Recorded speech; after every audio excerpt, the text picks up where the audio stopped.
everybody. Welcome to Groundwater. This is episode 6. Today we talk to Matthew Cuban Hernandez. And today is Valentine's Day. I hope you are spending all the time with the people you love. And it's kind of neat that I get to release this podcast on Valentine's Day because I love Matthew Cuban Hernandez. I've known this dude for a very long time, and he means so much to me. One time, way back when I first moved to New Orleans, it was like 2008 or 9, it's kind of a long story, but I was really confused and I was really upset. And I didn't know anybody in the city, and I wasn't sure whether I was like writing poems or writing songs. And I wasn't sure in a performance context like where I wanted to be or where I even saw myself in the future. And I was getting down on myself one Saturday morning, and I remember specifically I was pulling a frozen pizza out of the oven, getting all sad girl, about to eat the whole thing by myself, and the phone rang, and it was Matthew Cuban Hernandez.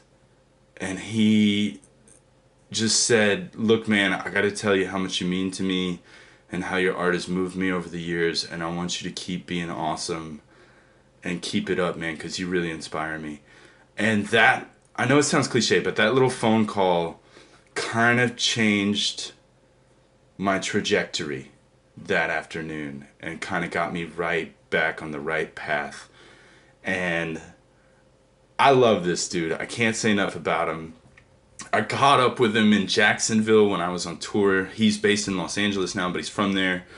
And he flew back to see his family, and I had a show there. And I got to go to a diner and eat food with him and catch up. And we laugh probably more than I've ever laughed on this podcast before.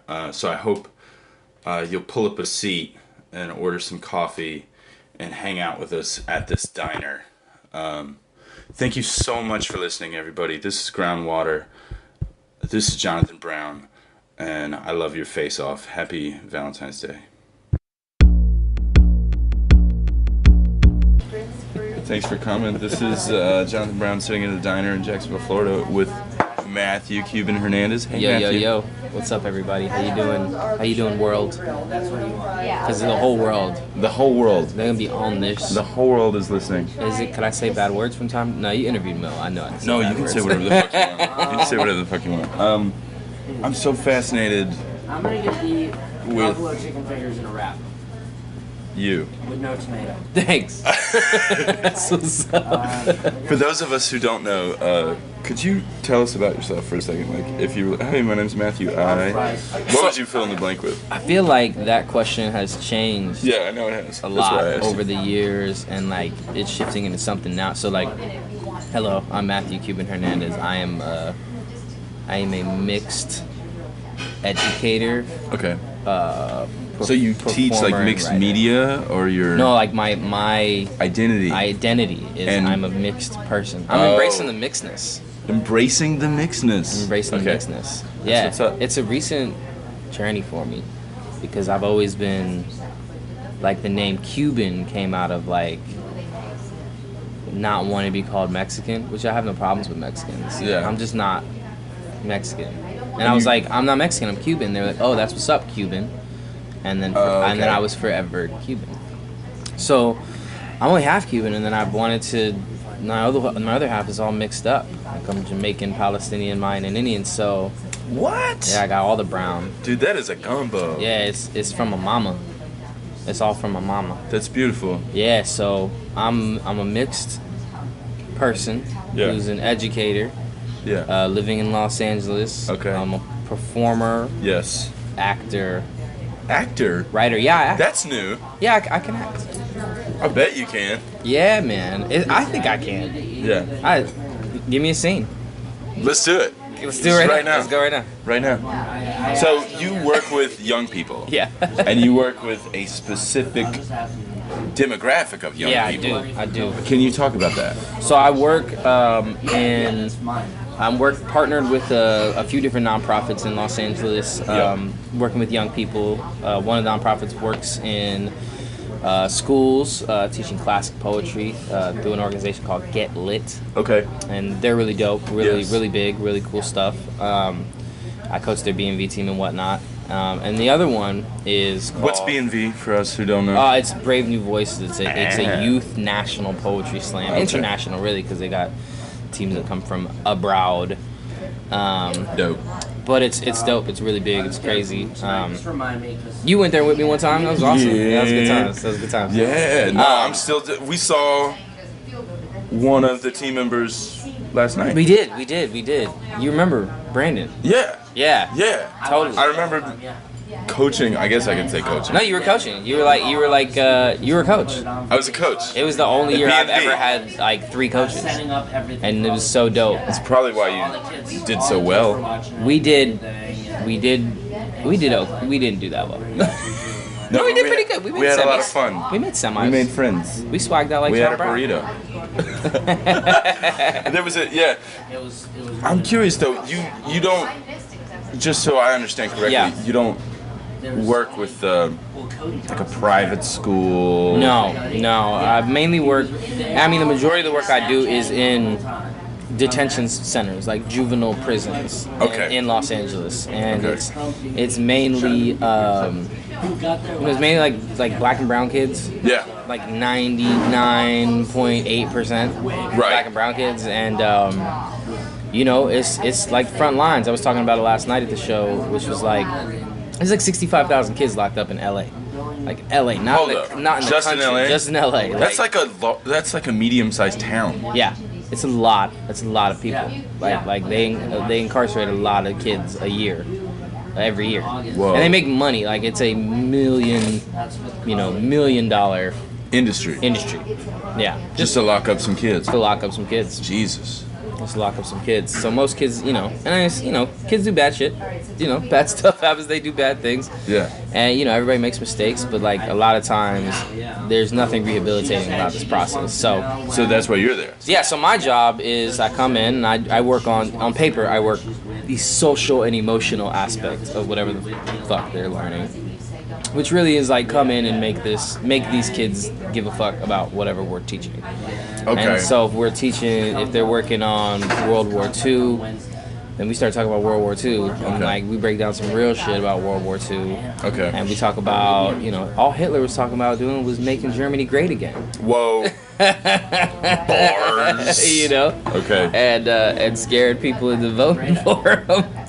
My God, I can't right now. Yeah. I'm like a white girl at Target with some Uggs on. Like, I can't. I just can't. I can't.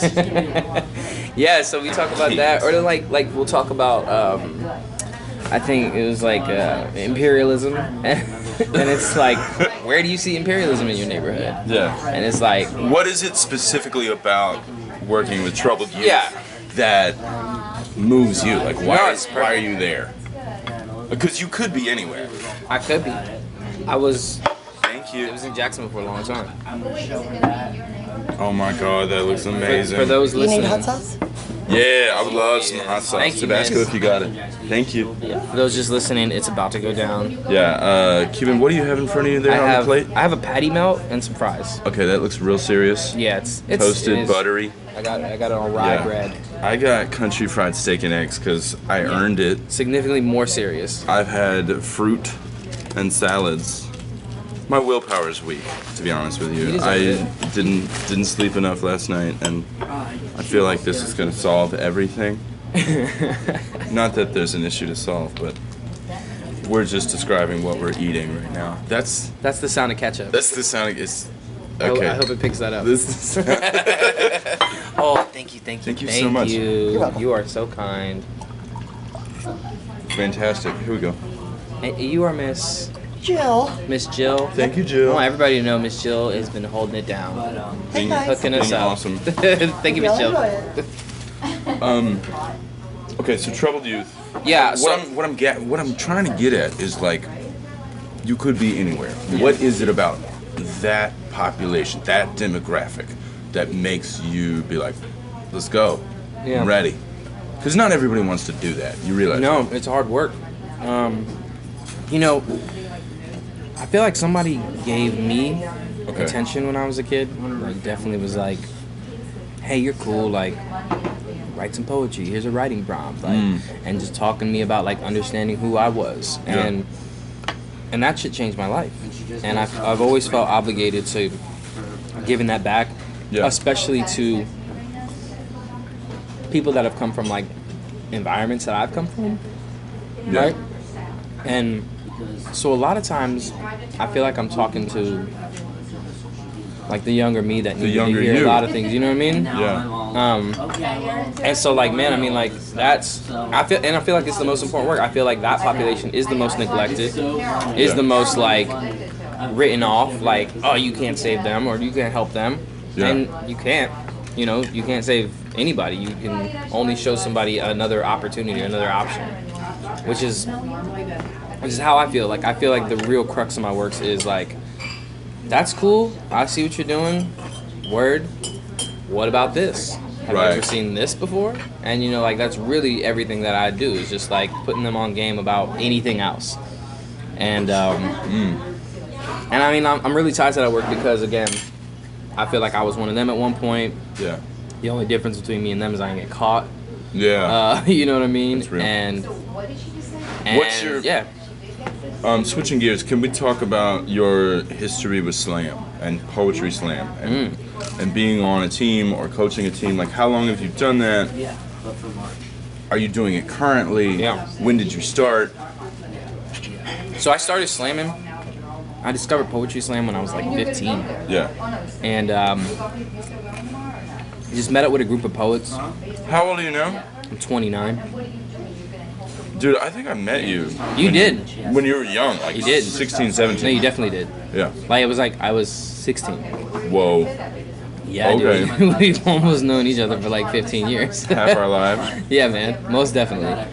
So you started slamming when you were 15? I started slamming when I was 15. I went to Southern Fried in Miami in 2004. I was there. Yup. That okay. Well, now it makes sense. That's where I met you. Yep. And I was a kid. Like, I think the youngest person over me was like 25 or some shit. I don't even know. I don't know how old you were then, but like early 20s. You know. I was actually born a 14-year-old boy, so That's dope. It's hard to calculate. Because it's like vampire age. So it's Benjamin Button. Yeah. It's going backwards. Yeah. So you're 15. So you I was like discovered 15. this thing. It was crazy circumstances because, like, I was on a team that was gonna go to Southern Fried, and I was like, you know, what's my portion of the registration? And like the person who was doing it at the time was like, oh, registration's $250. Yeah. Which is the registration for the entire team. I thought that was just my registration, so I gave them the whole $250. And then? And they spent that $250 on lights, rent. Who knows what they spent that $250 on? But it was not a registration. So let me get this straight. Your first foray into poetry slam, the thing that you've been involved with and teaching for the last 15 years. Your first time out, you get hustled. Yeah. You could have just said fuck it. Like, I could've. they hustled me. I'm 15. I need to go play video games. It was really my mom. It was really my mom because, you know, the money was gone.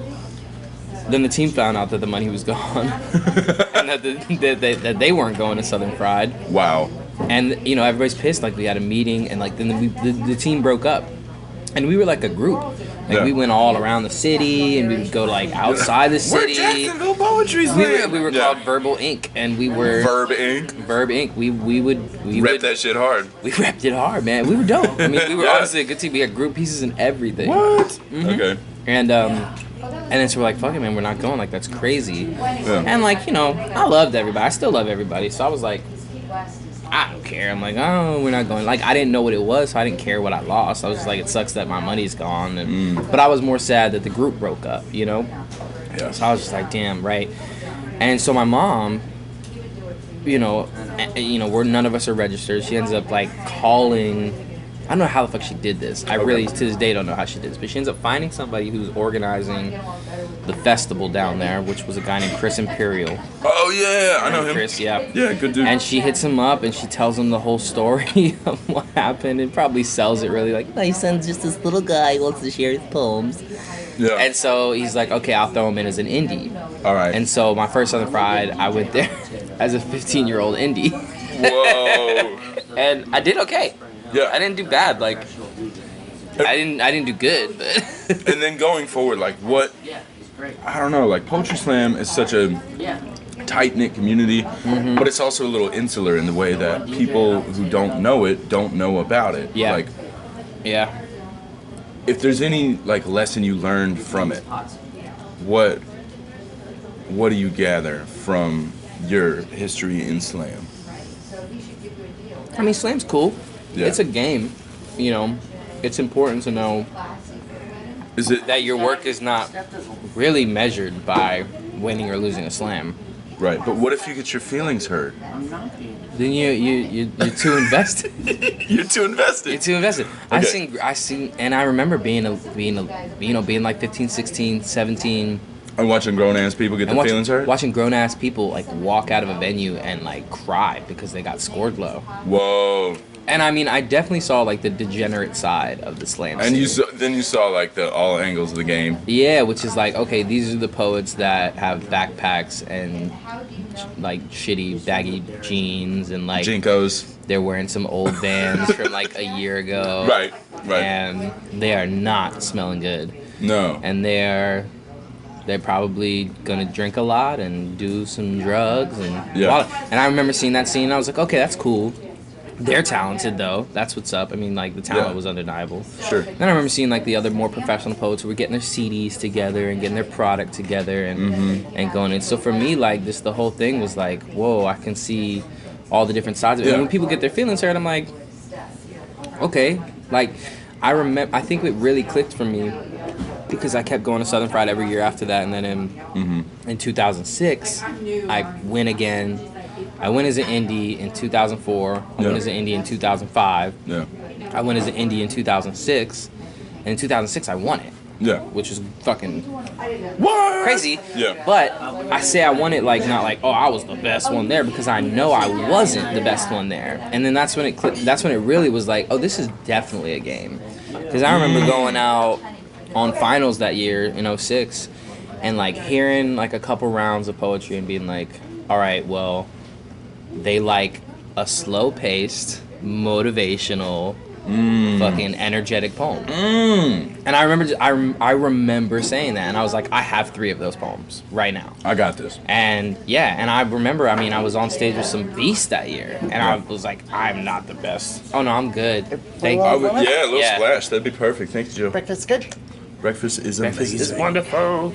So to gather this, like, you're reading your audience. Uh-huh.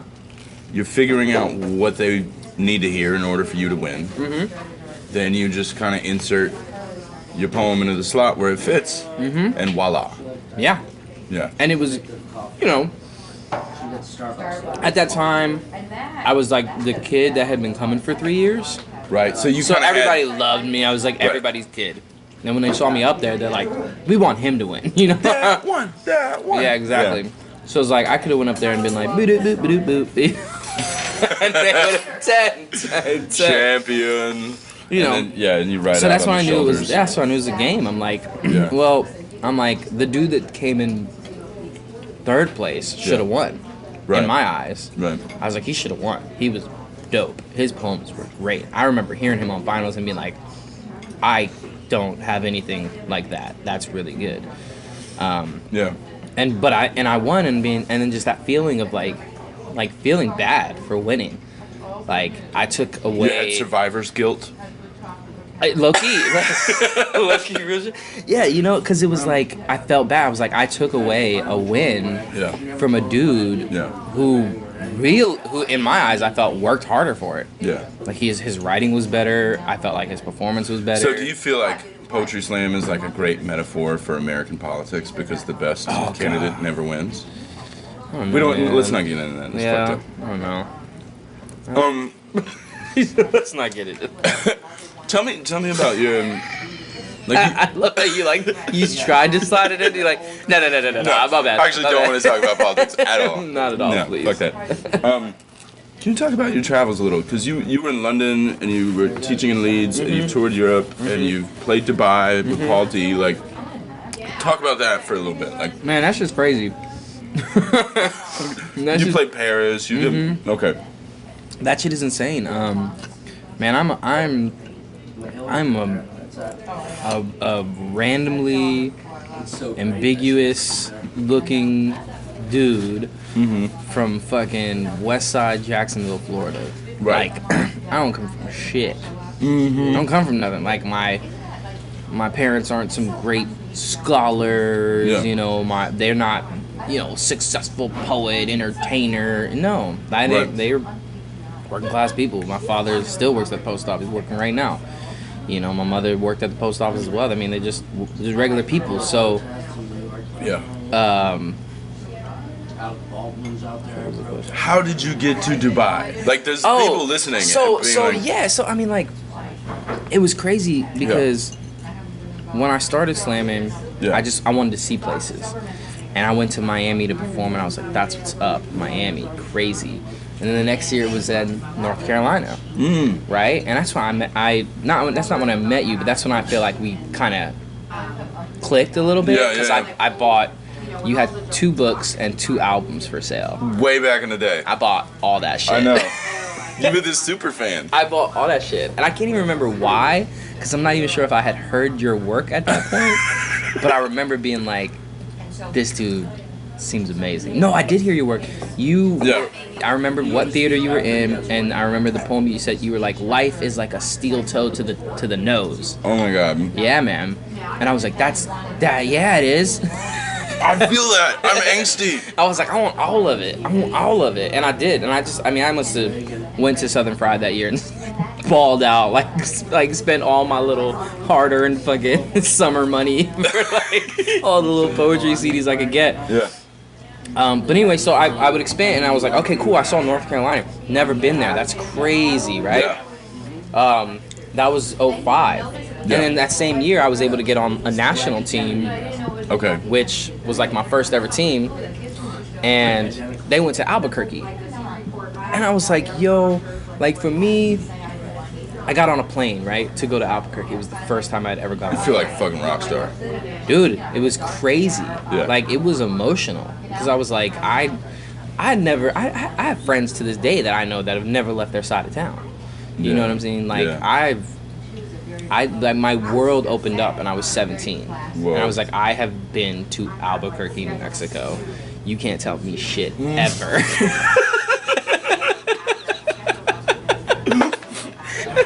I felt it. Coming back like, and I came back to school, and I'm like, man, I don't give a fuck what y'all did this summer. I'm about to write these poems. I'm about to go somewhere else. Fuck y'all. And so I wrote my ass off. And like, you know, when Southern Pride came around in 06, it was like Birmingham, Alabama, and I was like, cool, never been. Yeah. And up until that point, like, my mom had been going with me because she likes poetry, and she's my mom, and why would you send your son to a poetry festival by himself, right? Right. And like she like, I feel like in Albuquerque, she's like sees me drifting away. She's like don't smoke weed, okay, please, like, you can go out and have fun. And I didn't smoke weed. Okay. Mom didn't smoke weed in Albuquerque. Did not. Wanted to, was looking for it, but did not. Out of respect for your mom. Yup. Powerful. Good job, Mom. It was. Good job. And so, but 06, I went by myself. And the turn up was alive. Woo! But I was 18 then, so, you know, it's cool for all the educators in the world. I don't do that stuff anymore. It's bad for you. No. No. You gotta. So you've toured a bunch. Well, so anyway, I'm sorry. I go to Birmingham. Yeah. Crazy. And then once I did Birmingham, my world opened up, and it was like, I had one Southern Fried. There was like 32 cities there, and I was like, cool, I want to go to those cities. Okay. And I started branching out and doing more of that, and really just like poetry slam and like poetry is what expanded my world. And then I got to this point where I was like, well, I have somewhat of a little success thing. Yeah. I have a product. I had made a little CD. Yeah. I was like 17 with a little CD. And I was like, cool, I want to hustle this. I want to make money doing this. And then it got to the point where it was like, I want to see the world, but I don't want to pay to go there. I want someone to pay me to go there and see it. And it's real. Yeah. And so, you know, I was like, all right, I'm gonna do Florida, everything in Florida. And I'm gonna do the East Coast, everything on the East Coast. Cool. Yeah. It's like, I've never been to New York. I want to do a tour up to New York. Cool. Yeah. It's like, I've never been to Chicago. I want to do a tour up the Midwest and do Detroit and all that shit. And it's like, I've never been to Texas. Like, let's go to and like slowly the map would like expand, and it's like, I've never been to the West Coast. Dope. Once I did like the country, it was like, I've never been to Hawaii. And I did that, and it was like, well, I've never been to fucking London. Like, okay, let's do that. And then and that was crazy. Like that. Yeah. I mean, when I went to London, I didn't have a lot going on. You know, it's like I went to England to coach their Brave New Voices team. Yeah. And that was after I had decided that I had been coaching the Jacksonville team for years. At that point, this was like, by the time I got to London between 2006 and it was like 6 years had passed. Okay. You know, so by the time, I went to London in like 2013. So it was like 6 years of like grinding through the country, like hitting up everything I could. And like really the mentality was like, if I have a mic, I have to kill it. Like I have to give everything. Yeah. Because somebody just gave me the shot to speak on their mic, and if I fucking flop, I'll never be able to come back here again. So it's like that part of the map goes black, right? Yeah. You know? And there's cities that they're black, right? You know what I'm saying? I just don't go to often, you know? Because you bombed? Because I didn't do as well as I did, and maybe that poetry scene isn't alive anymore. Not because of me, but like it's just because I killed it so bad. Like it's actually dead. Burned I it to killed the ground. it. No, but like okay. Yeah, but it was like it was just this poetry thing to just expand to the point where it's like where the art becomes the passport. Yeah. And that allows you to navigate the world. Absolutely. I mean, like by the time I got overseas, I mean, like I cried when I went to Paris. Like I have a poem about like when I get to Paris, this is what I'll do. I will get to Paris. Like it was a poem, and I performed it for years. Like my friends would know this poem, and I was like, I want to go to Paris and do this poem. Like by the time I got there, like the poem was like old and shitty and not a poem even in my set. But I was like, I want to do this poem in Paris. Yeah. And then it happened, and like literally, like I went to Paris with like no money. Like my card got declined at the hotel like the first day I got there. Ooh. And like, you know, like my phone wasn't working because it was fucking Paris, and I'm an idiot, and you know phones don't do like that, right? So like I'm the hotel is like closing, like the front office is closing. He's like, you got to get out, right? And I'm like, I have nowhere to stay. I need to stay somewhere. I don't know why this card isn't working, but I'm about to be sleeping in the streets of Paris. And so like he closes down, and I mean like it was like a bad like 45 minutes because I had like my book bag, like a little luggage bag, and I'm like sitting outside this like little hotel. Yeah. Everything's dark. The lights have shut, and I'm like barely getting a little bit of Wi-Fi. Thank you. One more copy. Yes, please. Thank you. I'm barely getting a little bit of Wi-Fi to just like barely send a message out to like one of the promoters that booked me. Okay. And was just like, hey man, I don't know what you got going on, but sure would like a place to sleep if possible. Yeah. And dude, it was crazy. And my phone was dying. You want yours warmed a little? Yeah, please. Thank you, miss. Miss, call me miss all you want. You know? Southern gentleman. You know, and so like my phone's dying. I have no money. Yeah. I have like $2 in like train tokens. And the guy hits me back and he's like, yeah, come here. Okay. So like I throw the GPS in, I see how to get there, and then my phone dies. When you're done. So I'm like, all I have is like the memory of what the map said to get there, and then that's it. And I have no way to call him, no nothing. So I'm just like, fuck it. So I get on the train, I go there, and I'm like on the street because I didn't know which apartment was his. No one speaks English. And I'm just like making adult moves. I'm just like taking deep breaths. This is getting worse, right? And I'm like walking down the street and I see the guy. Okay. And he's like eating pizza and I'm like, word. And so like we eat pizza, he lets me sleep on his couch for the night. Yeah. I tell my card like, I'm in Paris, please work. And they're like, okay, cool. We thought somebody stole your card. I was like, that's great. You really made me almost sleep outside. Appreciate that. I appreciate that, Bank of America. We thought somebody stole your card with Paris with it. Just trying to stay in a shitty hotel. Like, no, man, that was me. I stole my card. I stole my own card. So yeah, after that, I got a little hostile, and I just remember that moment of like, okay, I'm good. I got a place to stay, and I'm in Paris for a week and a half. Wow. And just like after, like it really set in at that point. I was like, yo, like I'm looking at things that my friends and family may never see. Yeah. Like may never see. You know what I mean? And like to this day, I've seen things that poets that come from where I come from that do what I do. They don't do that. They haven't seen. Yeah. And it's not in a braggadocious way, but I say that in all humility because it was very overwhelming at that moment. Because again, it was like that Southern fried thing, It was like, I know there's people better than me that work harder than me, that grind harder than me, that should be here. Yeah. But they're not. Like, I'm here. So it was like really overwhelming. And I was like, just thinking about it was a lot of guilt. It was a lot of guilt. Like I think every good thing that's happened has been like partnered with like guilt of like, man, somebody else, I took this from somebody else. You know what I mean? Okay. Where do you think that comes from? That feeling of I took something. I don't know, probably like my mother guilting me. Like, what do you mean, like good old fashioned Catholic guilt, or? Good old fashioned like Cuban guilt, like. Okay, like, that's a different variety. Oh, you ate that last piece, huh? Oh, you full, huh? Nice, because somebody didn't eat that, and they're not as full as you right now. And it's like, just like I'll puke it back up, I swear. We're just like, I mean, it's not in a bad way. You know how moms guilt you. They're not. Like, I think at some point my parents were like, all right, well, beating him isn't going to work anymore. You've already moved his ass. It just got to the point where they were just like, you know what, we're so disappointed. And I was like, oh, man, just beat me, please. I can't take the disappointment, please. You're dropping your own pants. Talking about, get the belt, Dad. Come on, man. Get the belt. You know you want to take some anger out right now.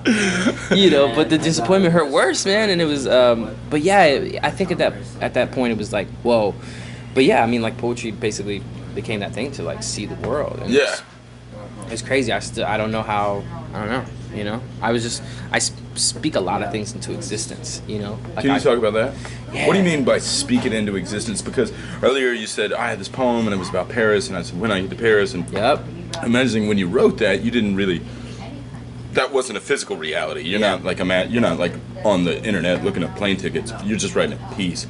But then 4 years later, that comes into fruition. And I've always had this theory that we kind of like write ourselves into our lives. I think so. Which is why I've always tangent catharsis. Like if you write yourself into your life, when does catharsis become a negative self-fulfilling prophecy? You know what I mean? Yeah. Like a dog, that's why they have the fucking cones on their head. Yeah, it's real. Because they will lick their fucking wound. Yeah. Forever until it never heals. Yeah. So I just confuse myself No, but with that question. I hear what you're saying, because it's like you see so many poets write about their trauma. Okay. Or write about their depression or their anxiety, and then which we do. Poetry becomes this thing of like, who is the most traumatized, who is going through the most, and I feel like when you have an absence of like quality writing and creativity, you go to, well, what's my most traumatic thing, and how can I share that? And there's two parts of that. It's like, one is like, yes, that is like valid, freeing and dope, and get that out, and you never know who needs to hear it, and doesn't have the words or the ability to express himself the way you just did, like, cool. And then there's the other part, which is like, this will help me find success if I say this type of thing, or if I, you know, and I think now it's being more brought to the forefront where it's like, oh, you deal with depression? Well, I cut my wrists, and here are my scars right here on the stage, and you can see that I cut my wrists like last week.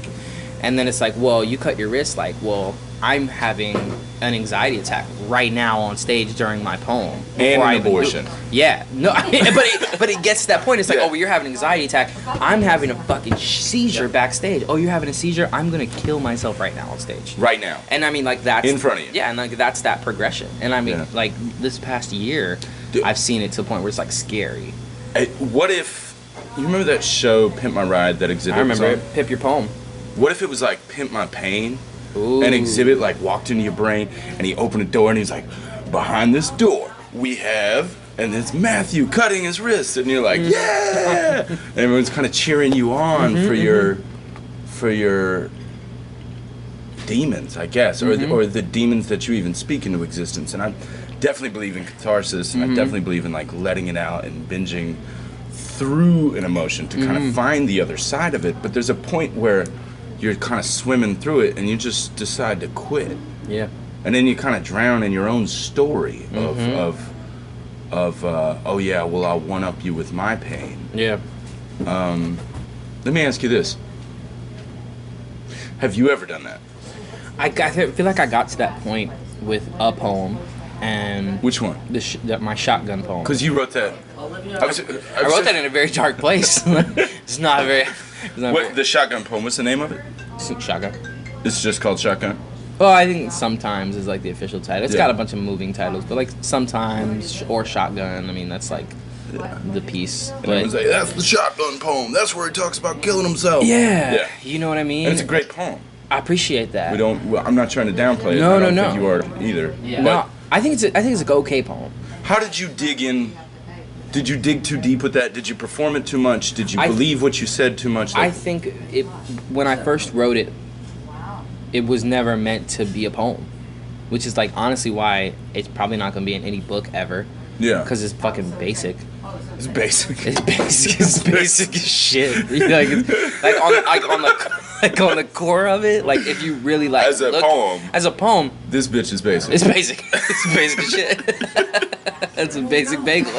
But it moves people. But it moved me, and it moves people. And I think what was most moving about it was the experience that I was showing, which was like literally like letting this shit go, like I'm getting it off my chest. Open my chest. And it's not even really like a poem where it's like, I'm gonna kill myself.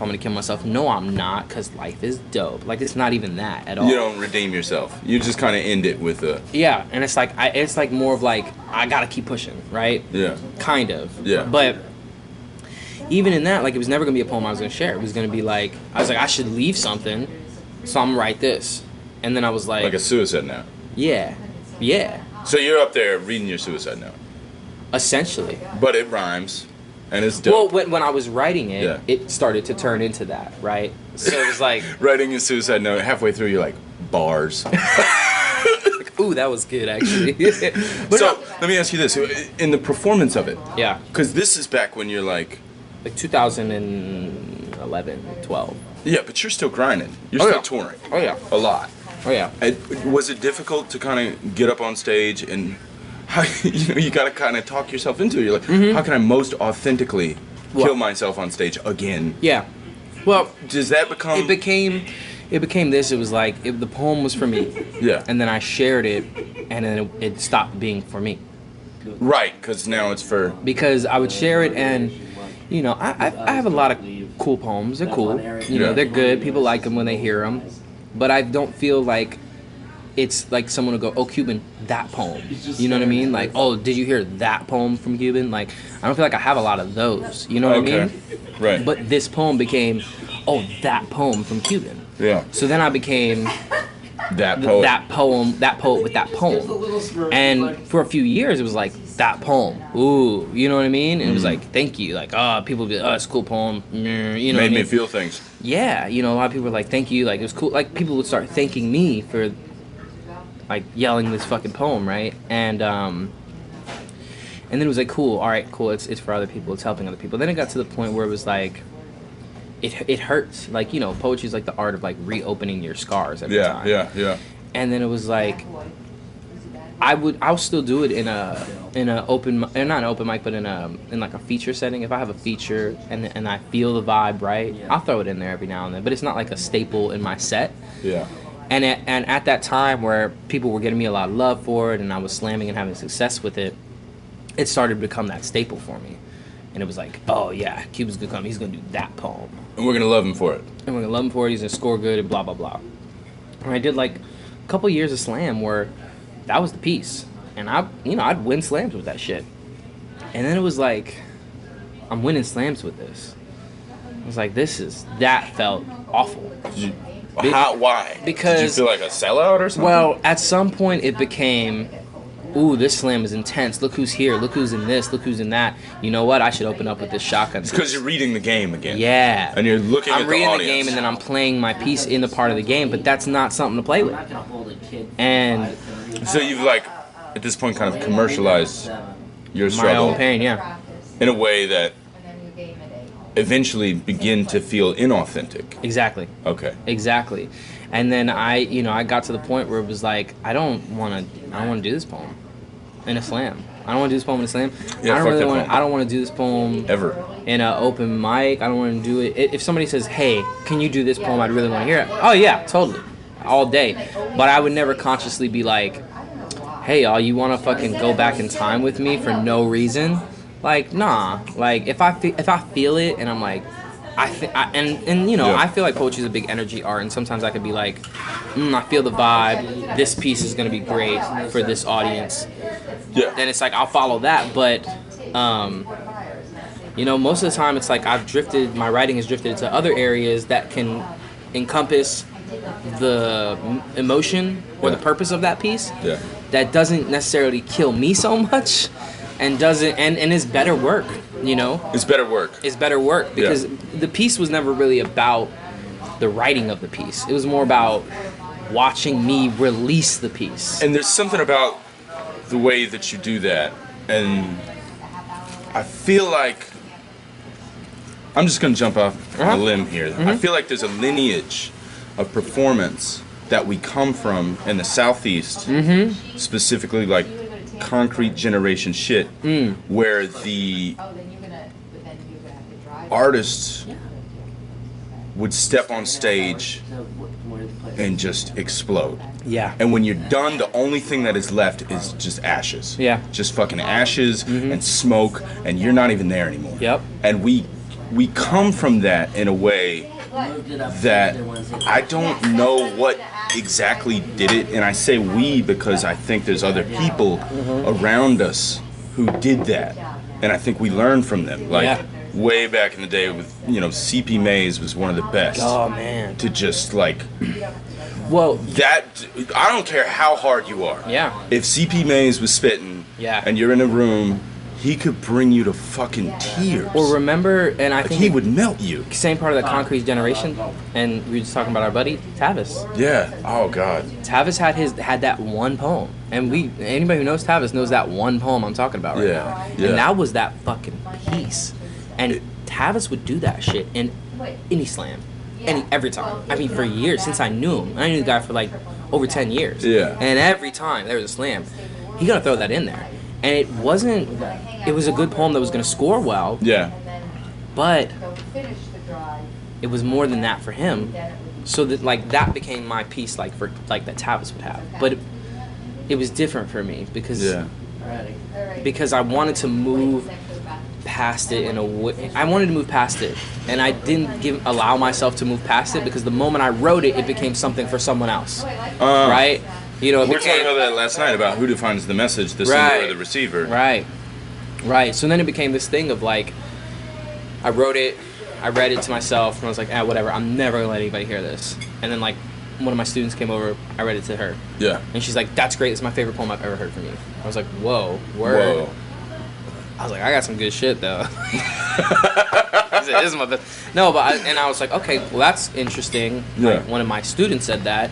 What does she know? And then I shared it in a little like random cipher, and people are like ciphering things. I'm like, well, I got this piece, and I don't know. I mean, it's really kind of, I'm giving like a heart, and I share it, and they're like, that's great, man. You should blah, blah, blah. Yeah. And I'm not saying this to pat myself on the back, because I definitely am very self-loathing. But, like, like, Yeah. it was immediately, like, people were like, you should share this. You should share that. People should hear that. People should hear that. And then it stopped being, I need to share this to let it go, to being like, I need to share it to let other people go. yeah. But then it became like, I'm a whore. And it's like, I still, yeah, exactly. And it's like, I still haven't necessarily moved past this feeling, and I'm out here trying to move people past it with this feeling. And it was just like a weird, it was weird, you know what I'm saying? It was very like, and I would do the poem, and then I got to the point where I was like, it wasn't like hurting, but it was like, it would, my whole entire whatever I was doing for the rest of the day was shadowed with that piece. Yeah. You know what I'm saying? You can't perform like that and not live it. Yeah. I mean, it becomes a part of you, and speaking yourself into existence. And you're speaking yourself backwards by like hitting this thing so hard every night, performing it.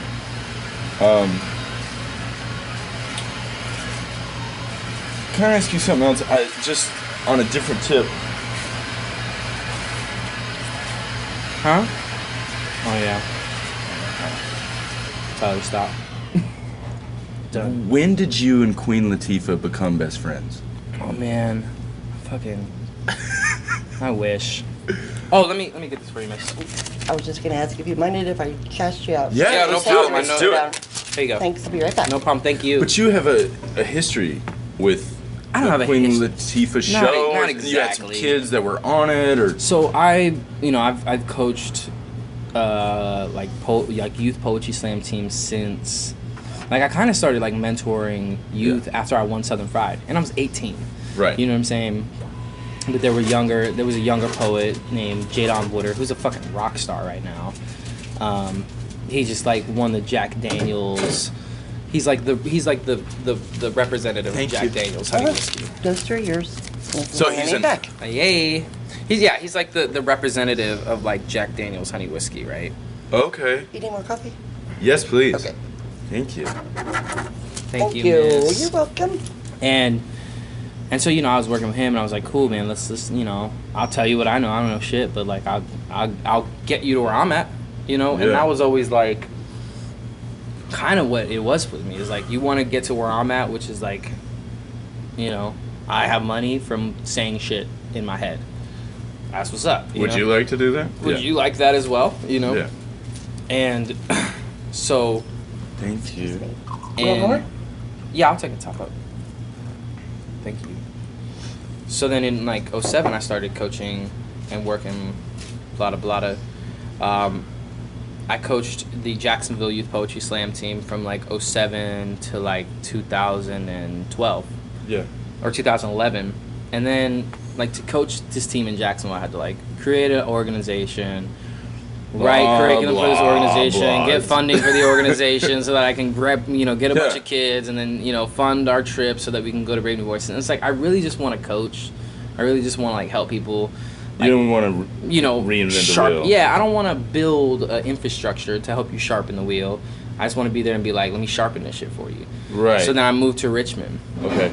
And then worked with Richmond. We did real good. We made finals that year. Yeah. And then I used the success from that to be able to go to the organizers in Leeds and be like, yo, what's good? Let me come work with your team there. And then they were like, they're like, yeah. So I went to Leeds. We went to B&V, did really, really good. And it was like, I don't know what I'm going to do next. And I got that pitch to go to LA. Yeah. And I worked with that LA team. And the first year I worked with them, we did really, really good. It was 2014. Yeah. We made finals, and we took third place that year. But I feel like our poems were the most, it was that same situation again. Like, we then became... You were Bernie Sanders. I know, yeah. I felt like we became the poet that should have won. Yeah. You know what I mean? And like, no offense to the team that won, because they were beasts. I think DC won it that year, but I had felt like we were the team that should have won. I was like, and then I was on the other side of it, being like, You got your feelings hurt. No, not even that I got my feelings hurt, but it was like, I saw what it was like to feel like your work should have won, but you didn't. And I mean, I had felt that before, but I mean, like, it was interesting, because even though we took third, I still feel like we won, because every video that they put up on YouTube is like 1 million+ views. And then right when we got off stage, this guy Mark Bamuthi Joseph, who's brilliant, Yeah. was like, hey, do you want to bring your kids to perform at the Hollywood Bowl, which is in LA, and it's like an outside theater that holds like 20,000 people. And he's like, you want to perform at the Hollywood Bowl with John Legend and Sharon Jones for this tribute to Marvin Gaye concert. And I was like, yeah, I do. Yeah. Yeah. Yeah, I don't know. Hold why, on, let me see. I don't know Yeah, why no, you're, I'm I don't know good. why you're Yeah, let's asking do that. me. Like, I'm free, for sure. So we did that, and, you know, my girls got to perform. And it's like a middle of Heard It Through the Grapevine, and like the beat drops out, and it's like you just got the bass, and then they walk out, and they hit their poem, and then, you know, they walk back off, and that was it. I mean, but there was somebody from the Queen Latifah show who was like, you should come to our show and do that. What? And then we all get together and we all go and we go to the Queen Latifah show, and I dap up Queen Latifah, and I'm like, my God. man, she's so beautiful and amazing. Yeah. I don't even care. I don't even care who knows. I love you, Queen Latifah. Call me Call me, please. if you're listening. We're friends. I think you're dope. So yeah, so then my girls performed the Queen Latifah show. Queen Latifah was like taken aback. She's like, oh yes, you know. Yeah. And so, you know, and then the Queen Latifah show puts that poem on YouTube, and that poem gets like 10 million views. Jesus. And it like becomes this viral thing, and everybody's like, I see your kids on blah blah blah blah blah blah blah, right? Yeah. And then so we got invited back with another one of my poets Okay. to be on the Queen Latifah show again. Yeah. And it was cool. And then the Queen Latifah show got canceled. And then that was like a really, like that was, and I had been coaching for, I mean at that point I'd been coaching for like 7 years. Yeah. And I had better written poems from other teams. I had better performed poems than other teams. I had better blocked poems from other teams than this LA team. But never seen the type of success they had, right? Because it was open, you know, in LA, they just plugged it into whatever entertainment market was there. Okay. And so it was dope to be like, finally, like, and this is what I wanted to do with every team was like, look, we made these poems, now we're rock stars, right? Yeah. And it was the only time that it happened in that way for me. It was crazy, man. Like, it was nuts. It went to a couple of their heads.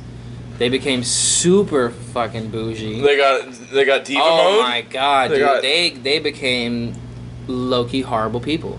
I mean, I hope they hear it and they know that. I think they've become low-key not. What's great up? people. Just because they were young and they got a little success. Just because they were young, and then it became, oh my fans, and it's like, bruh, like I've toured the world, more or less, a good part of the world. A small piece of the world. And I don't sit here and talk about my fucking fans like I'm a shithead above whatever. Do you poets feel? in the Let me world. ask this: do you You know feel what I that B&V sort of fosters? And I love B&V. Yeah. This is not a dig at B&V. Right. But do you feel like it fosters this sort of false rock stardom?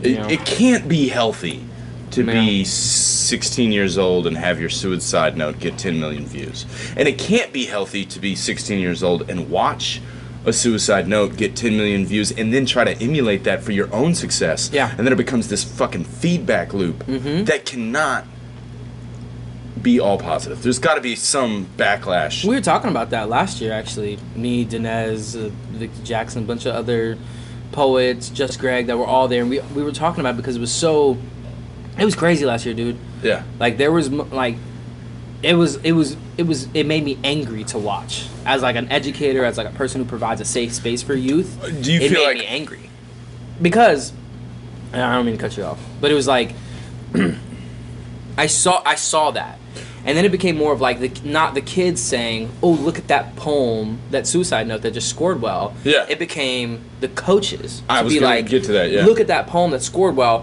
What? Are you What are you suicidal? doing? Are you suicidal? Are you suicidal What enough? yeah.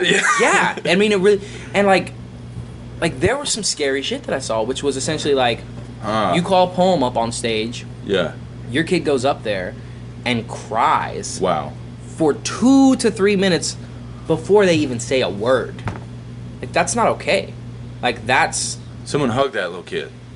Someone hug that little kid and get them the fuck off stage. And punch go the coach talk to someone. in the mouth. Yeah.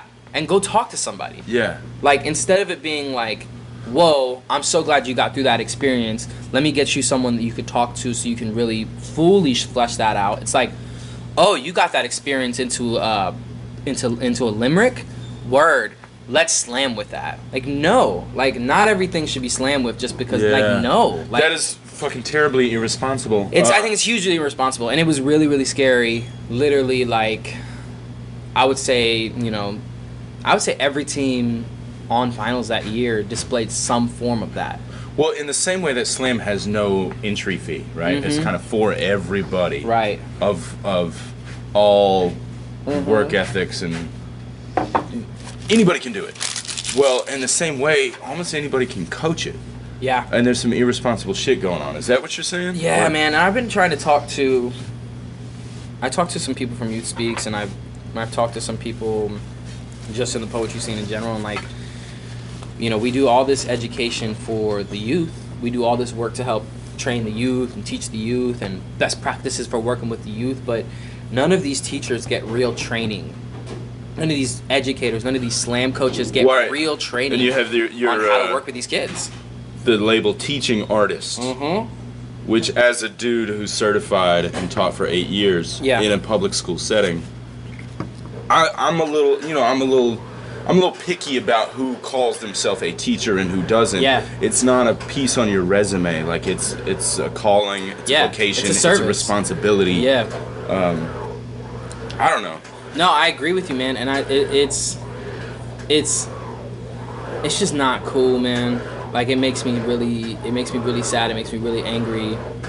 And no, you're fine. I tried with the vacuum, but it's too loud, so I figured I'd do it with this. Is this too loud? No, you're good. You're fine. Good. You're good. Yeah, I know you gotta. No, you're perfect. So just like, I don't know. I just feel like we need better education for how we work with these kids, because it's not just let me get you to a 30.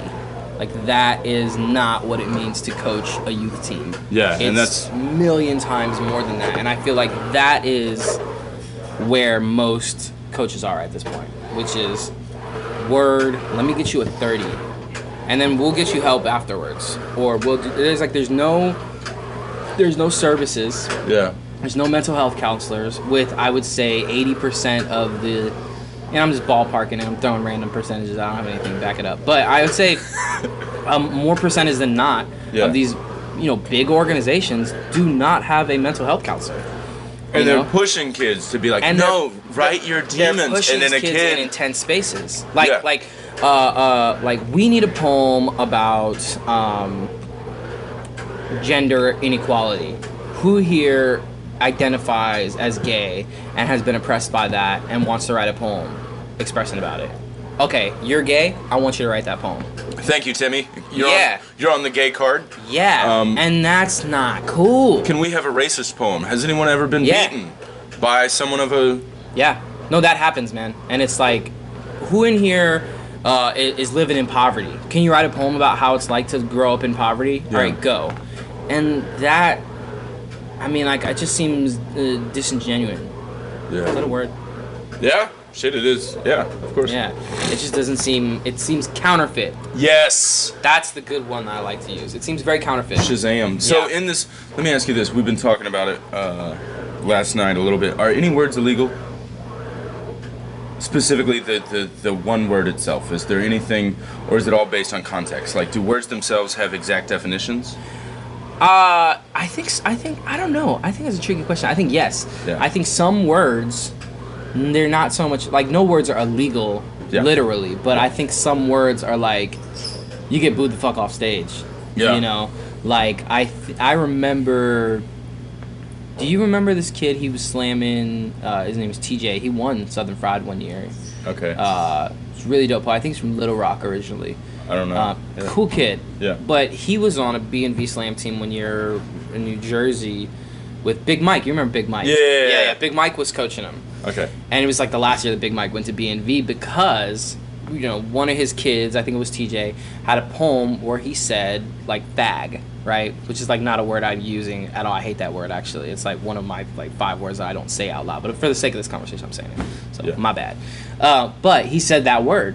And it was the context of what he was saying. He was talking about it, and, like, he was like, somebody called, or he's like, people call me this, blah, blah. And then he was, like, transitioning into, like I am what I am or whatever. But automatically, someone, you know, they were a New Jersey team. Someone from the Seattle team immediately heard it and started booing. Woo! In the middle of his slam, of the slam, Yeah, just booing, like boo, and then got the whole team booed this kid off stage. Wow, like a kid off stage, yeah. And yes, like watch your mouth. You know what I'm saying? Like it's not free. Like, and I was talking about oppressive words. Like I feel like that's an oppressive word. I feel like the B word's an oppressive word. The N word's an oppressive word. Like there's lots of words that have been used to oppress people. Yeah. And if you haven't been specifically oppressed by this word, you shouldn't use it. You know, that's why as a male, I don't think I should use the B word ever, right? Yeah. So, you know what I'm saying? So that was something. So I don't think words are illegal, but I think, motherfucker, you got to be prepared to get booed off stage if you use some of that shit, you know? Definitely. Uno momento, sorry. Hey, Jesse, I'm at the Players Cafe if you want to switch cars.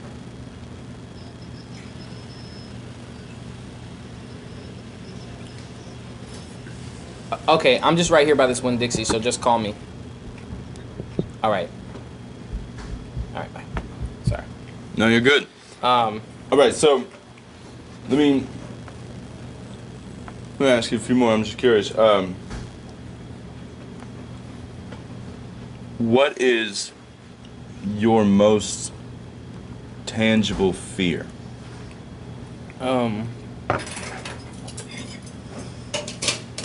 Right now? Yep. And it can be anything, like as an artist, as a person. I mean, I think like my biggest real fear right now is like wrapped around like my mom and Really? like her health. Okay. And like whether this is the year. You know, which has been like really real. So that's probably like the realest one for me right now. As an artist, I mean, I guess my biggest fear would be, I don't know, obscurity. Okay. You know what I mean? Like. Well, you got Queen Latifah's number. You would just text her. Yeah, that would be cool, right? You'd be like, I miss you. Can I be your Jimmy Fallon, please?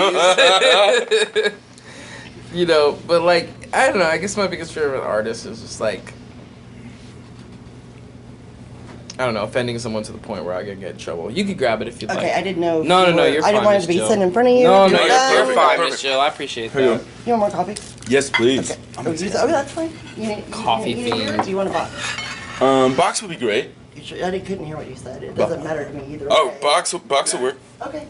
Thank you. Alright. I'm wrapping up. What is the opposite of fear look like to you? Confidence. Okay, and specifically, what are you doing when you're experiencing this opposite of fear? So for me, like, I slammed on this Tuesday. Like, today's Friday. Yeah. So Tuesday of this week, I had a slam in LA. And I haven't done a lot of slamming lately at all. But, so I've been doing a lot of writing, whatever. So I slammed in LA. And I was really nervous going into it. And I was like, I don't know, like, this one poem rhymes a little bit. This other poem's, like, kind of slow. Or, like, this other poem's a poem maybe some people have heard before. Okay. So I'm like, I don't know if this is going to be good. So my confidence was, like, bro, you're from Jacksonville, Florida. You come from no place that any of these people come from. Yeah. And you're here, and you've earned the right to be here. So fucking do this shit. Like, show them where the fuck you come from. And that's me. That is the most, like, present example of me, like, standing in my greatness. When I get nervous, it's like, no. Remember where you came from. Remember your training. Remember, you deserve to feel confident up there. And, you know, fucking do it. You know, so that is my... Did you do the shotgun piece? I didn't. Ah, congratulations. I did not. I haven't done that in a long time, actually. Thank you so much. Do you want one to take with you? Because I'm only going to throw it away whenever. Yeah, no, that's you want one to amazing. No, man, that's okay. Thank you so much for the road You're trip. the best. Sure. You having a good day? Yeah. You're wrapped up right now, right? Yeah. Okay, cool. We're almost done, You're too. fine. It's Thank fine. you. Oh, wait, you might want this. The top, yeah. Perfect. Thank you. Thanks. I take that one. Yeah, so I guess, like, the opposite of that fear is, like, giving myself undeniable confidence. Like, no. Like, you got this. You got this. You know, but, like, really trying to own it and, like, and that's been cool so far. Like, it's been pretty cool. Okay. You know? But I don't know. I don't know if that answers the question. No, that's perfect. Yeah. And What do you got next? What should we be checking for? Where can we find you? What's up? So I'm Matthew Cuban on everything. Okay. So Twitter, Instagrits, Facebook, UTEBI, all that good stuff. Yes. That's where we can find you. What's next? Pornhub. You can find me. Find me. I'm gonna drop a book this year. I'm finishing a manuscript, which is really exciting. You know what you could do is you could talk to Marcus Amaker, who is also on this podcast, about designing it, because he's a beast. Methinks I will. Methinks I will. Just drop it. Yes. So I'm gonna drop a book this year. Yeah. That I'm proud of, and you know, that's again like trying to walk in that confidence, because I've never put out a book before, because I've always felt like, you ain't shit. You don't come from shit. Who the fuck's gonna read your... You ain't never gonna be shit. You ain't never gonna be shit. Who's gonna read your bullshit ass poem with your Duval County education? You know what I mean? Like, right. You know. But now I'm just like, fuck it, man. Like, books coming. Books coming out this year. Albums coming out this year. Good. Strictly hip hop based, because I've got 5 albums of just poetry and music and some live stuff, but this one is bars. Strictly just gas, all gas, no breaks. And you are producing a lot of this. I've produced a lot of it. I produced a good bit of it, because I've been doing like a lot of the recording myself, a lot of the engineering process of that, working with different like, you know, beat makers, which are the real producers, to be fair. I'm just fucking, you know, adjusting levels and pressing record, but so that's gonna drop this year. So the album and the book this year, and I'll probably be doing some good touring, hopefully in a city near you, and and just trying to get out there. I'm ready for that next transition. So like the transition into like the last 4 years of my career, and we were talking about this yesterday, has been, you know, switch from the tour world where it's like I have to be on the road 28 out of the 31 days of the month in order to pay rent and eat food and do what I want to do for my next project. No, I understand. I switched from that to I want to have a stable partnership with organizations that are going to give me steady income, that I could work with a population that I like, which I have right now. Yeah. And now it's like I've done that for a while, and now it's like, ooh, I want to get back on the road. Okay. You know, I don't think I'll ever be happy. Like I feel like as a poet or as anybody, like our job could be like, eat a bunch of chocolate cake and make out with supermodels. And like after like 3 months of it, you're like, dude, I don't want to kiss another supermodel, and I don't want to fucking eat any more chocolate cake. Never again. Screw this. Like this job sucks. This is the worst job. Like it doesn't matter what it is. We're gonna hate it after a while of doing it because somebody's telling us to do it. Well, that tension creates a thing. Yeah. You know, I think we focus on the friction because it creates a little heat. Yeah. In our brains. Yeah. And I think that goes back to this like trauma-based writing, which is everybody likes the drama. Everybody likes the, ooh, you know, what's this about? Like people don't enjoy having a good time, or you know, I guess it's in that art form. I think sometimes it's like we don't want to have fun. Like I want to see your pain. And I mean, like, it's like that a lot. And what's really interesting is it's not always like that in Jacksonville, which is dope. Yeah. Because you have things like sex on stage, which is like the polar opposite of what you would see or hear in any like other like I'm using the quotation fingers like poetry established city. You know what I mean? Like, you know, they're like, oh, that's so below us, like erotic poetry. Right. But it's fun. Like, you can have fun. Why not? It's fun. If it's having fun, nobody's getting hurt here. Like, we're not abusing the art form by making things that rhyme with dick. Like, come on, you know? Yeah. So it's like, I know there's a place for fun. There's always a place for joy. Joy always has a place. So that's the next move, is fun and joy in art, specifically in hip-hop. Yeah. And the book's coming out. Okay. Yeah, and I mean, like, the book is, like, not a lot of joy. The book is actually a lot of, like, really heavy stuff. But the hip-hop is a lot of joy. I mean, everything is very purposeful lately in my life. It's all centered around giving voice to my students that are incarcerated, helping, you know, my mission is very work with incarcerated youth heavy. Yeah. You know, like, I really want to give voice to those incarcerated youth. I really want to let them feel like anything, because, like, really, like, the average kid is ignored. Yeah. You know, even like a really privileged kid, like that comes from a cool neighborhood and a good school with good parents, like they're ignored and deal with extreme like issues and just being a young person.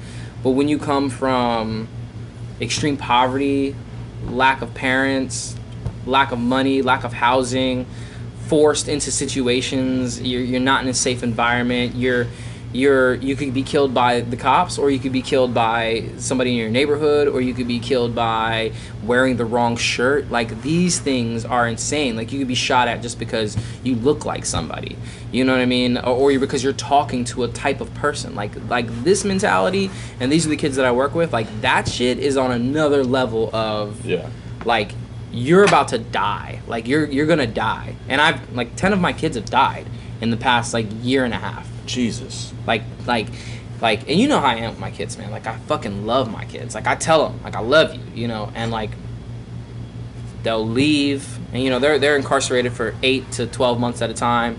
We're tight. We're day in, day out working on stuff. They leave, and some of them go out and get killed. Yeah. You know, 19, 18. Some of them go out and kill, and then are in jail for the rest of their life. You know, one of my kids got out, good kid, awesome kid, got out, killed 2 like 13-year-old girls, buried them in a park, and he's never coming out of jail again. You know what I mean? Like, that's a lot. Did you have a little guilt about that, and the way where you're like, man, if I twerked the poetry workshop just a little this way? Oh my God, yes. I mean, like, come to write about what's your favorite noun, and he said shovel. Yeah. That's fucked up. Oh, you're the devil. You're the devil for that. No, but yeah, man. I mean, totally. I'm like, man, I could have done more. Shouldn't I have done more? I could have done more. Was I the last person I have a whole poem about this. Of all these, like, was I last person to try? Could I have done more? Like, does no one else give a fuck about this kid? Was I the only one who gave a fuck about this kid? You know, because, like, the teachers there, majority of them don't give a fuck about these kids. They're like, sign your name on paper and you're going to get an A for today. Like, they're not teaching them shit. They're not teaching them how to defend themselves. In Los Angeles alone, 45% of all 4th graders in LA cannot read. 4th graders. Oh, my God. Half of them can't read. That is a real fact.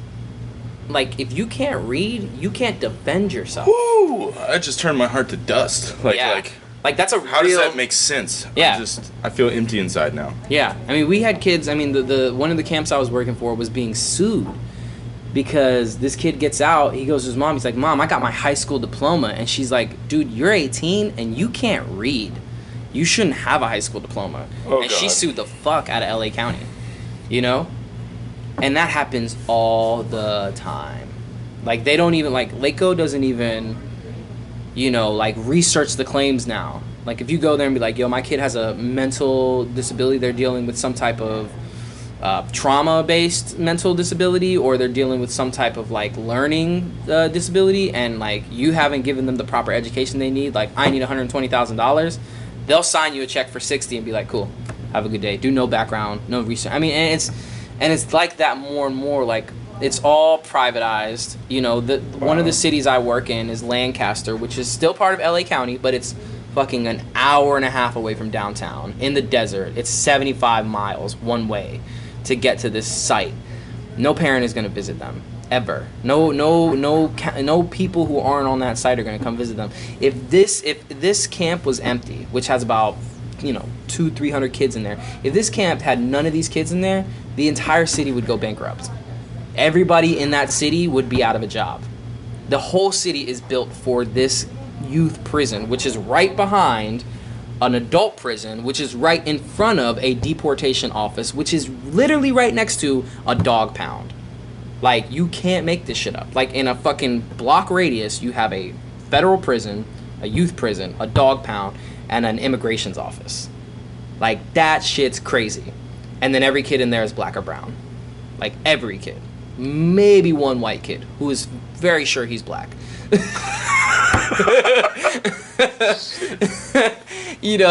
So, like, that is to me, that's the battleground right now. That's where to go. That's my battle right now. That's what you're... And it's not, I don't know if I'm winning this.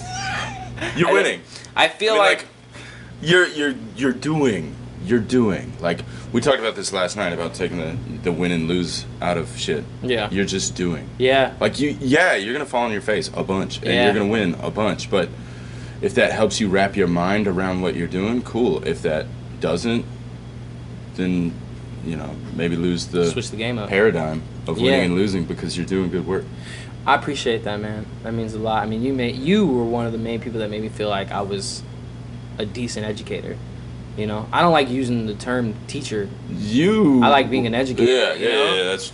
You know, but like you made me feel like I was decent at that because I had so much respect for you and for people like Hinsbo and for people like John Survivor Blake and like all these people who were like, whoa, y'all taught me some shit, and you're like, you can do this too, you're pretty good, like, and so that inspired me to be better. And going back to just like coaches and like that aren't doing good, like I said, I've been coaching for now over 10 years. It's my 10th year coaching young people. Yeah. And I'm just now getting good at it. I'm just now getting to a point where I feel like I can facilitate youth of any background, I would say mostly any background, in a safe space, in a safe way. Like, and the safe is like the important word, because I mean, I spent years, trial and error.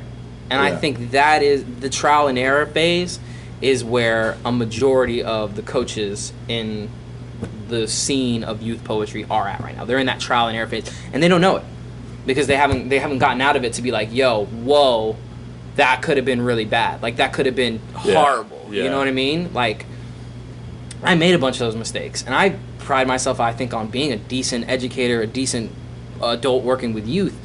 And I know I made huge mistakes, and I'm consciously trying to check myself. Like that one time we went to B&V, and I lost Matt in the Cincinnati airport. I don't remember that happening. You lost him in the airport? You didn't tell me that. No, you did not.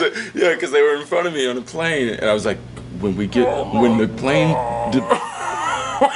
lets out, you stand right by the gate. Oh my God. Man. That kid was 13 years old. I shat out my heart when I looked around and couldn't find him. Your whole job was to make sure that this kid got to the... I mean, he showed up. He was there. No, I only lost him for like 5 minutes. You know that kid's in college now. I know. Oh, yeah. I hope he's doing great. He's doing. He seems to be doing good. I reach out to him every now and then. Good. He's a good kid.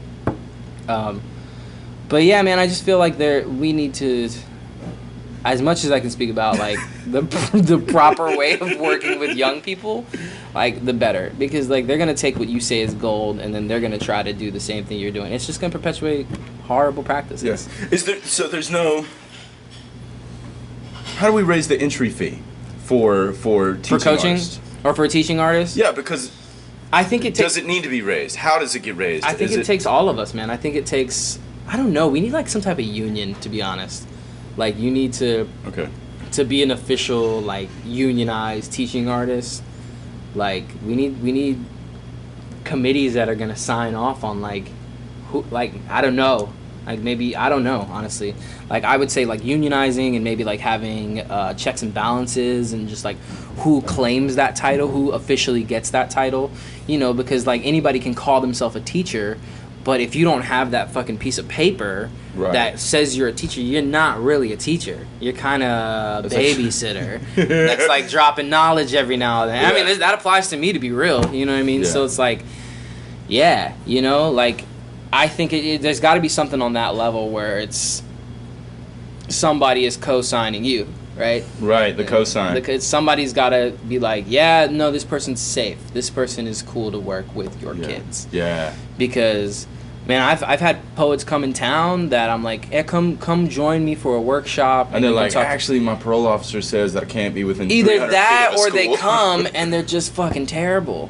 Yeah, just because you're a dope poet doesn't mean you're a teacher. No. Majority of the time, that's not the case. Yeah. You know?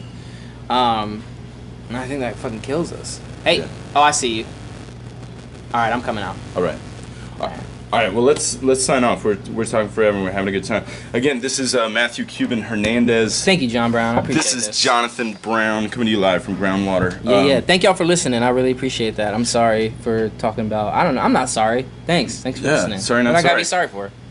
Thanks, Matt.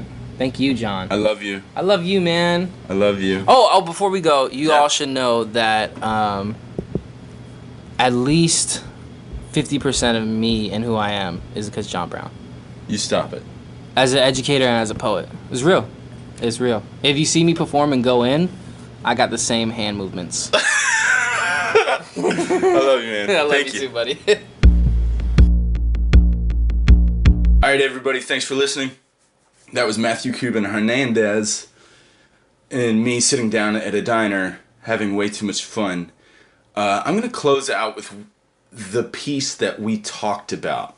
This is Cuban's piece, Shotgun, and we talked a lot about catharsis and self-fulfilling prophecies and sort of disaster porn poetry. And I wanted to share it with you so you can get the vibe of what we're getting at. If you've never heard this piece before, this is it. And I'm grateful for you listening. I don't know what to say other than, yeah, share it, like it. And if you want to know more about me, you can go to my website. It's www.jonathanbrownmusic.com. And I have a new video up there right on the front of the page.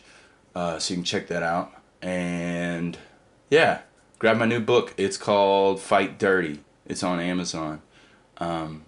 This is Jonathan Brown signing off, and I'll hit you with another podcast in about a week. I love you guys. Happy Valentine's Day. Bye. Sometimes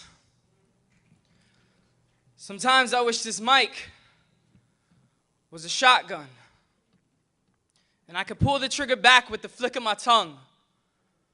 Like the louder I get, the closer I get to being done. Yeah, sometimes it's dumb. Giving up on breathing, tired of feeling numb. Sometimes I want to cock back the hammer and let birdshot cremate my face. Sometimes I want to leave this place. Sometimes I want to get gone. Sometimes I don't want to write poems. I want to sound alarms. Sometimes I want to angel dive into pavement. I want to get out of my emotional heart's enslavement. Sometimes I want to get free. But there's so much work involved in just being me. Sometimes I want to take a bath with the radio. I want to sit in the garage, revving the engine, waiting to go. I don't want to have this wait anymore. I don't want to cut. I want to gash. I don't want to burn. I want to ash. I'm not asking for permission. I want absence as my vision. I don't want to see light. I want to drink sorrow. I don't want today, you can have tomorrow. Borrow my everything and don't give it back. I don't want to adapt or rebuild. I want to conceal until destiny's on its heels. I want to surprise God, make him say, wow, I never thought he'd do that. I want to smoke till my lungs turn blue-black. I don't want to come back. Fuck poetry, fuck shows, fuck Matt, fuck everything, fuck a relationship, fuck a wedding ring. But for all that's been standing and all that's been crushed, y'all Southern Fried, I refuse to ever give up on us. Even when you have, I'll be Ahab, chasing a white whale into hell over water and hail. I cut my hair because it was a veil and held too much of the negative me. Sometimes I want to explode at a slow speed.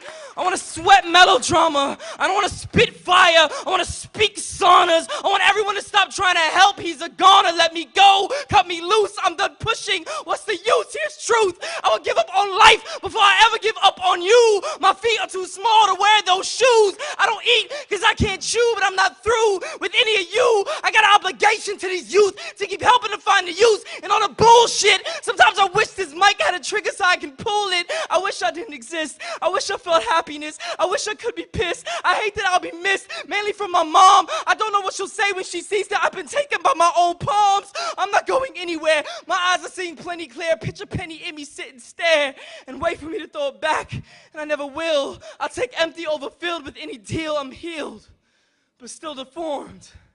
Like all this silence before the storm. I like fighting for what's been torn. I like knowing what is real. Breaking down walls made of steel just to let an honest me be revealed. Let all these poems be louder than a gun. For everything that's lost, the rest will be won. And I swear that I would give up on breathing before I ever say I'm done.